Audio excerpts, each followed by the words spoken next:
नमस्कार विद्यार्थी मित्रों। पिछली तासिका में हमने कक्षा 12वीं विषय हिंदी जो पाठ क्रमांक 6 है, पाप के 4 हथियार, इस पाठ का अध्ययन शुरू किया था। इस पाठ के अंतर्गत हमने सबसे पहले पिछली तासिका में कन्हैयालाल मिश्र प्रभाकर जी का परिचय देखा था, उनके बारे में जाना था। अब उसी पाठ से जो पहले 3 परिच्छेद हैं, उन परिच्छेदों का अध्ययन करेंगे। सबसे पहले इसमें जो शब्दार्थ आए हुए हैं, उन शब्दार्थों को आपके सामने रखता हूँ। उन शब्दार्थों का एक बार पठन करता हूँ।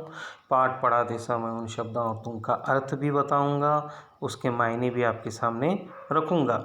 तो देखिए, कोड़े खाना चाबुक के फटके, अर्थ है दिल लगी मजाक, ढांचा यानी आधार, महता यानी महत्व, पुंज यानी समूह, अंबार यानी ढेर, पैनी मतलब तीक्ष्ण, पीड़ित यानी पीड़ा सहने वाला, और पीड़क का अर्थ है पीड़ा देने वाला। तो हमने देखा यहाँ पर शब्दार्थों को। अब एक एक परिच्छेद पढ़ता हूँ और उसका अर्थ आपके सामने रखने का प्रयास करूँगा। जॉर्ज बर्नार्ड शॉ का एक पैराग्राफ मैंने पढ़ा है, वह उनके अपने ही संबंध में है। मैं खुली सड़क पर कोड़े खाने से इसलिए बच जाता हूँ कि लोग मेरी बातों को दिल लगी समझकर उड़ा देते हैं। बात यूँ है कि मेरे एक शब्द पर भी वे गौर करें तो समाज का ढांचा डगमगा उठे। अब ये जो जॉर्ज बर्नार्ड शॉ प्रसिद्ध लेखक रह चुके हैं, और उनके ये जो परिच्छेद है वो उनको यहाँ पर लिखा गया है। और उसमें क्या बताया है कि लेखक कहते हैं कि मैंने जॉर्ज बर्नार्ड शॉ का एक परिच्छेद पढ़ा था, और उसमें क्या लिखा था, तो यह सब कुछ लिखा था। क्या लिखा था कि मैं खुली सड़क पर कोड़े खाने इसलिए बच जाता हूँ। जॉर्ज बर्नार्ड शॉ ने लिखा था कि मैं रास्ते से बचने की कोशिश करता हूँ। कोड़े खाना यानी मैंने बताया चाबुक के फटके खाने से बच जाता हूँ, क्योंकि कभी कभार देखिए लोग असली बात बता देते हैं, लेकिन समाज क्या करता है, उन बातों को स्वीकार नहीं करता, मानता नहीं, जल्दी तुरंत नहीं मानता। बाद में जब उसका परिणाम भुगतने की जब बारी आती है, तब यहाँ पर लोग मानने लगते हैं। पहले तो यहाँ पर कोई मनुष्य उस बात को मानने को तैयार नहीं। तो लेखक उसी प्रकार कर रहे हैं कि मैं सड़क पर कोड़े खाने से बच जाता हूँ या चाबुक खाने से बचता हूँ। क्यों? क्योंकि लोग मेरी बातों को क्या समझते हैं, दिल लगी मजाक, मैं जो कह रहा हूँ वो सच नहीं है, मैं जो कह रहा हूँ वो मजाक है, ऐसे कहकर वह उड़ा देते हैं। बात यूँ है कि मेरे एक शब्द पर भी वे गौर करें तो समाज का ढांचा डगमगा उठे। लेकिन असल बात यह है कि एक एक शब्द का विचार किया जाए मेरे, तो क्या होगा, समाज का जो ढांचा है, आधार जो है, वह क्या आ जाएगा, डगमगा उठेगा। डगमगा उठना, हिल उठना, मतलब असली एक एक शब्द में मेरी जान है। एक एक शब्द का अर्थ यहाँ पर है, अगर उसे देखेंगे समझेंगे तो यहाँ पर क्या होगा कि मेरी एक एक बात सच थी, एक एक बात असलियत है। कभी कभार समाज में भी ऐसा होता है, देखिए कोई महापुरुष साधु संत क्या कहता है, अच्छी बात बताता रहता है। पहले तो लोग उस पर विश्वास नहीं करते, लेकिन बाद में जब विश्वास करना पड़ता है तब उन्हें यहाँ पर क्या होता है, उसकी बातों को याद आने लगते। तो उसी प्रकार का यह परिच्छेद है। वे मुझे बर्दाश्त नहीं कर सकते यदि मुझ पर हंसे नहीं।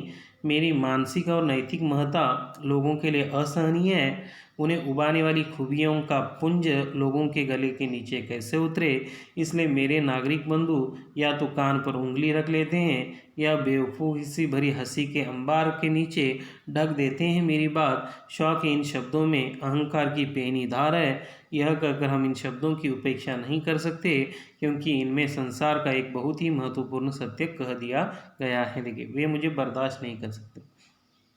समाज में कोई एक आध अच्छी व्यक्ति है और कुछ कह रही है तो लोग उसे बर्दाश्त नहीं करते, सहन नहीं करते। देखिए, यदि मुझ पर हंसे नहीं, कभी कभार हंसते हैं लेकिन कभी कभार हंस भी नहीं देते।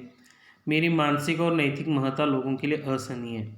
और लेखक या लेखक से ऐसे जो भी कोई व्यक्ति है, तो महत्ता का अर्थ महत्व, मानसिक हो या नैतिक हो, वो क्या है, लोगों के लिए असहनीय है, सहते नहीं है, मतलब बात को स्वीकार नहीं करते। उन्हें उबाने वाली खूबियों का पुंज लोगों के गले के नीचे कैसे उतरे। और देखिए, कभी कभी असली बातें उबाने वाली लगती हैं, मराठी में आपसे कंटाला कहते हैं। या तो कभी कभी ये बातें क्या लगती हैं, उबनीय लगती हैं, तो गले के नीचे नहीं उतरती। पुंज यानी समूह, तो ऐसी बातें लोगों के गले के नीचे नहीं उतरती, मतलब उन्हें वह सच्चाई नहीं पता होती या सच्चाई को वो स्वीकारते नहीं। तो यह बात है। इसलिए मेरे नागरिक बंधु या तो कान पर उंगली रख लेते हैं या बेवकूफ़ से भरी हंसी के अंबार के नीचे ढक देते हैं मेरी बात।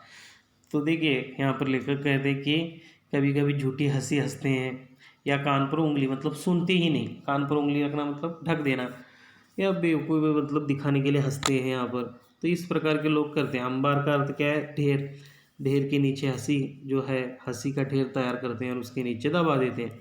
यह अगर हम इन शब्दों की उपेक्षा नहीं कर सकते क्योंकि इनमें संसार का एक बहुत ही महत्वपूर्ण सत्य कह दिया गया है, लेकिन इसमें असली बात है, एक सत्य है और वह लोग स्वीकारना नहीं चाहते, लोग उसे मानना नहीं चाहते। अब देखिए आगे, संसार में पाप है, जीवन में दोष, व्यवस्था में अन्याय और व्यवहार में अत्याचार, और इस तरह समाज पीड़ित और पीड़क वर्गों में बढ़ गया। तो देखिए यहाँ पर दो बातें हैं। संसार में पाप है, हम कितना भी कह दें लेकिन यह पाप है, यह असलियत है, सत्यता है, इसे हम किसी भी बात पर टाल नहीं सकते। जीवन में दोष, हर एक के जीवन में अलग अलग दोष हैं। हम अपने आप पर विचार करें, अपने आप गिरेबान में अगर झांक कर देखें तो हमें यह पता चलेगा। व्यवस्था में अन्याय, व्यवस्था जो है राजनीतिक कहिए, प्रशासनीय कहिए और कोई भी की, जो उसमें तो क्या है, अन्याय है, किसी पर अन्याय होता है।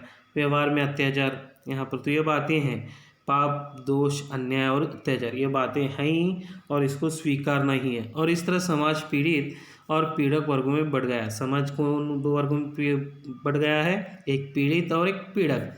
पीड़ित का अर्थ है पीड़ा सहने वाला, मैंने बताया अभी, और पीड़क का अर्थ क्या है? पीड़ा देने वाला, मतलब शोषित और शोषक। मराठी में शोषक म्हणजे शोषण करने वाला और शोषित यानी जिसे का शोषण किया गया। तो यहाँ पर पीड़ा सहने वाला और पीड़ा देने वाला, इस प्रकार दो भागों में आज की समाज व्यवस्था बढ़ गई है। समाज व्यवस्था है और यह असलियत है, सत्य है, लेकिन मनुष्य इसे स्वीकारनीय नहीं है।